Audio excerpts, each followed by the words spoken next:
Adding rocks to the bottom of your pot doesn't work. Here's why. When we water plants, two things are happening. Gravity is taking the water down and capillary action is taking the water up. Where those 2 points meet is called the saturation zone. In the saturation zone, there is no oxygen. Lack of oxygen is actually what kills your plant roots. Capillary action is going to start where the soil ends. So in this case, in a pot full of soil at the very bottom, when we add rocks, this is about 1 inch of rocks, the capillary action is going to start, again, where the soil starts, so up higher. So by adding rocks, we naturally raise the saturation zone. And you can see our roots right here are actually in the saturation zone. And everything right here does not have oxygen, therefore potentially killing off these roots. At the end of the day, we still recommend to just have drainage with all of your pot. This is going to allow you to fully saturate all of the roots, get them all oxygenated, but all of that extra moisture is going to drain down. It makes plant care 100 times easier, and we never recommend potting your plants without drainage. But if you're going to do it, leave the rocks in the river. Here's a 15-second TikTok to let you know that if you like pink plants and you don't want to spend hundreds of dollars, get a Lady Valentine Chinese evergreen. They are so beautiful, they need water every 2 weeks, and they can live in low. I had some plants that were starting to get top heavy, so I wanted to make a prop box. I'm using a plastic bin with sphagnum moss and perlite. I'm keeping it damp, not wet, and in a few months, all these plants will be fully rooted and good to go. Let me know if you have any questions. Does your aloe vera plant look like this or like this? I think you might be loving it just a little too much. Now in my case, loved it not enough. This is how you help it. If you've had it outside and it's sun stressed, I'm sorry, but it's not gonna turn back to green. But you can bring it back into a shadier space and the new growth come back green. If it is rotted or you're having issues with the leaves, you'll see brown mushy leaves. You can pull off those dead leaves. Now I wanna start fresh, so I wanna start peeling off these not so great looking ones. When that soil is completely dry, when those leaves are squishy, then I know that it's time to give a nice and thorough soak. This is another edition of Plant Parent Basic Basics. What kind of water should you water your plants with? Featuring my Monstera siltepecana because she's lovely. So if you're new to plants, you're probably thinking like, what I'm supposed to give them different kinds of water. And while it does not matter for all plants, some plants do react differently to different types of water. I'll start with tap water that comes out of your faucet. If you have city water, you have a lot of chemicals in it. If you have well water, it has a lot of heavy metals in it. If you have softened water, it has a lot of salts in it. All things that are not great for plants.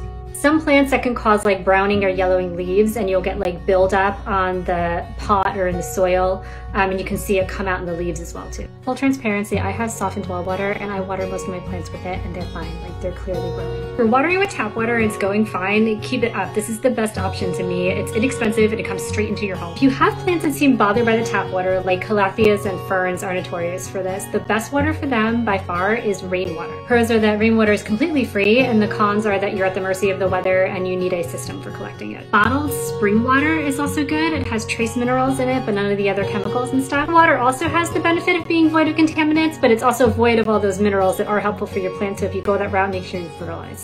So like a footnote here that some plants, like carnivorous plants, can only have distilled water or rainwater. So Google your plants. My plants that don't like the tap water, typically I collect rainwater, but a hack is if you run a dehumidifier in your home, like in your basement, you can use that water for your like sensitive plants. It doesn't have any of the heavy metals or anything in it, but it does have like all the bacteria that's in the air and the humidifier, so it is not distilled, but better than just like your tap for your sensitive plants.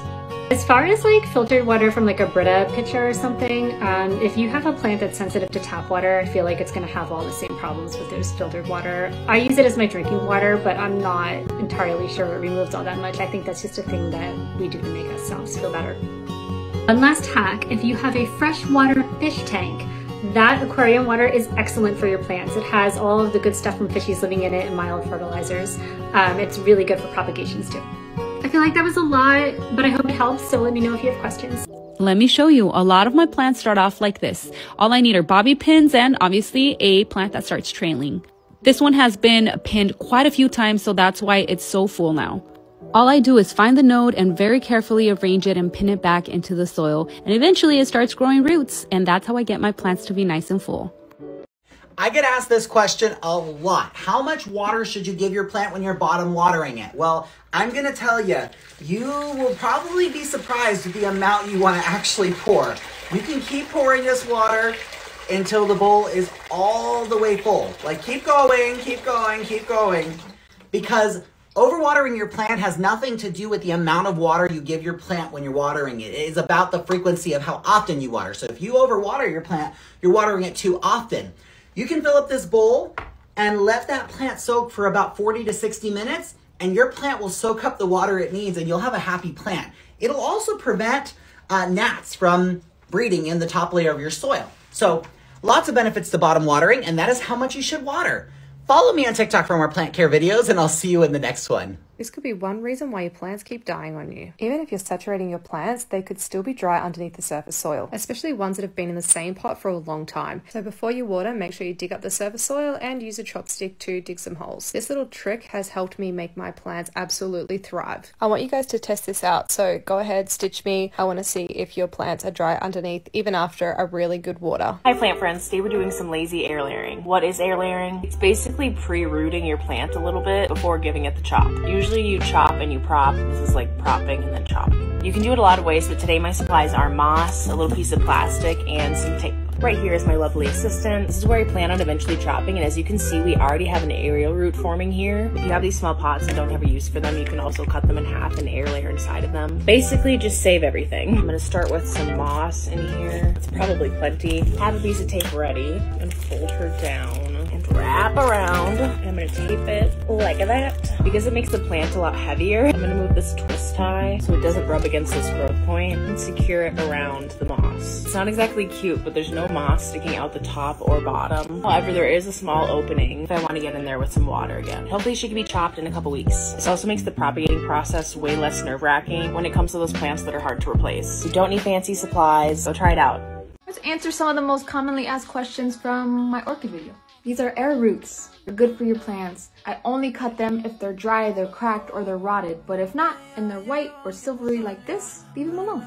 I only have leaves, my blooms are gone. If you continue caring for the leaves like you were before when there were blooms on it, eventually you get new blooms. I'm waiting for its new blooms to come out. I know ice cubes. Had luck with ice cubes, do your thing.